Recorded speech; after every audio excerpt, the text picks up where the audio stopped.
जय हिंद दोस्तों, आज के इस वीडियोस में हम बात करेंगे पशु परिसर भर्ती परीक्षा की तैयारी करने वाले सभी विद्यार्थियों के लिए महत्वपूर्ण सीरीज के साथ में आप सभी का स्वागत है। दोस्तों तो चलिए देखते हैं कि कौन कौन से महत्वपूर्ण सवाल है। देखिएगा, निम्न में से कौन सी चोटी दक्षिण अरावली में अवस्थित है। दोस्तों अरावली की ऐसी चोटी जो दक्षिण अरावली में स्थित, दक्षिण भाग में स्थित है। देखिएगा, निम्न में से ऐसी कौन सी चोटी है जो दक्षिण अरावली में स्थित है। नागपहाड़, रघुनाथगढ़, तारागढ़ और अचलगढ़। दोस्तों इसका सही आंसर क्या हो सकता है कि निम्न चोटियां दे रखी है, चोटियों के नाम दे रखे, इनमें से दक्षिण अरावली में अवस्थित कौन सी चोटी है। तो दोस्तों इसका सही और सटीक आंसर रहेगा अचलगढ़। आप सभी जानते ही होंगे कि दक्षिण अरावली यानी कि अरावली की जो दक्षिण चोटियां है तो उनमें जो कौन सी चोटी है तो अचलगढ़ है। इन चोटियों में से अचलगढ़ है वो दक्षिण अरावली में अवस्थित है। ठीक है, अच्छा सवाल था, एग्जाम में पूछा भी जा चुका है। ठीक है, तो चलते हैं एक और अगले क्वेश्चंस की ओर। दोस्तों अभी हमने पढ़ा था कि अरावली की उत्तरी चोटी कौन सी है, मध्यवर्ती चोटी कौन सी है और दक्षिणी अरावली क्षेत्र कौन सा है। तो इसमें दोस्तों हम बात करते हैं कि जो अरावली का उत्तरी अरावली क्षेत्र है, ठीक है ना,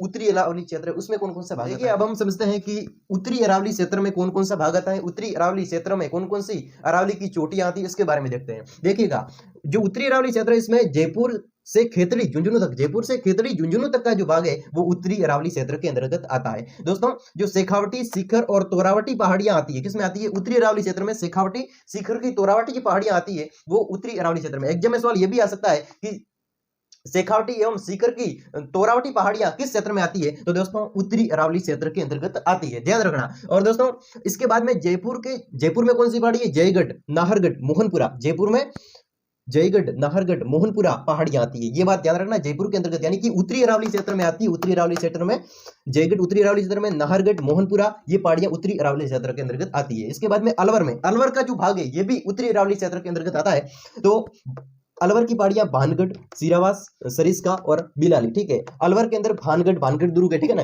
तो भानगढ़ पहाड़ी भी है, सीरावास से सरिस्का है और बिलाली, ये पहाड़ियां हैं वो उत्तरी अरावली क्षेत्र के अंतर्गत अलवर में आती है। इसके बाद में उत्तरी अरावली क्षेत्र का सबसे ऊंच शिखर, निम्न पहाड़ियों में से, सवाल ऐसे आएगा, निम्न पहाड़ियों में से उत्तरी अरावली क्षेत्र का सबसे ऊंच शिखर कौन सा है। तो दोस्तों ध्यान रखना, उत्तरी अरावली क्षेत्र का पूछे तो दोस्तों ये रहेगा रघुनाथगढ़ सीकर में, खोह भरतपुर में, बैराज अलवर में और बरवाड़ा जयपुर में।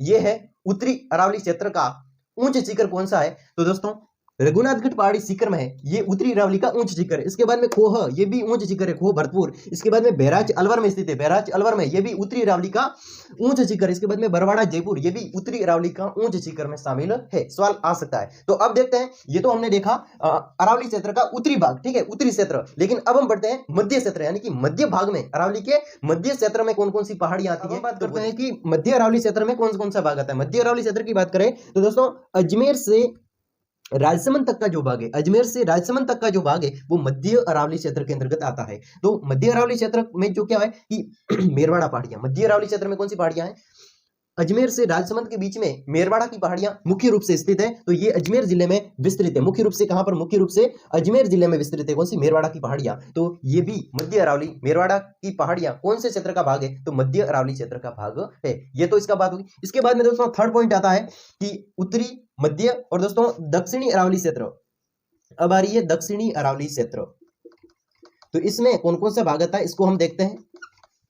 अब हम दोस्तों बात करते हैं दक्षिणी अरावली क्षेत्र की। दक्षिणी अरावली क्षेत्र कहां से कहां तक फैला हुआ है। तो दोस्तों दक्षिणी अरावली क्षेत्र राजसमंद से माउंट आबू सिरोही तक, राजसमंद जिले से माउंट आबू सिरोही जिले तक ये दक्षिणी अरावली क्षेत्र फैला हुआ है। और दक्षिणी अरावली क्षेत्र दो भागों में बंटा हुआ, कितने भागों में, दो भागों में। देखिएगा, अर्बुद पर्वत या फिर आबू पर्वत, ठीक है, आबू पर्वत का विस्तार है वो अचलगढ़ सिरोही जिले में, ठीक है, अचलगढ़, इसका विस्तार ज्यादा पर कहां पर है, तो अचलगढ़ सिरोही में। तो यहाँ दक्षिणी अरावली क्षेत्र की बात करें, दक्षिणी अरावली क्षेत्र में अचलगढ़ सिरोही में यहाँ पर क्या है, दक्षिणी अरावली क्षेत्र का भाग है। और मेवाड़ अरावली क्षेत्र में इसका विस्तार उदयपुर और राजसमंद जिले के अंदर है। तो यहां पर यानी कि दक्षिणी अरावली क्षेत्र का भाग है वो है राजसमंद, माउंट आबू सिरोही तक, राजसमंद से लेकर माउंट आबू सिरोही तक। तो दोस्तों अगर हम बात करें तो आबू पर्वत, यानी कि अगर हम सिरोही की बात करें तो सिरोही जिले में अरावली पर्वतमाला है, तो इसकी लंबाई ज्यादा है, यहाँ पर हाइट ज्यादा। और उदयपुर और राजसमंद में अरावली पर्वतमाला का विस्तार ज्यादा है, यानी कि अरावली पर्वत बहुत ही अधिक मात्रा में फैली हुई है।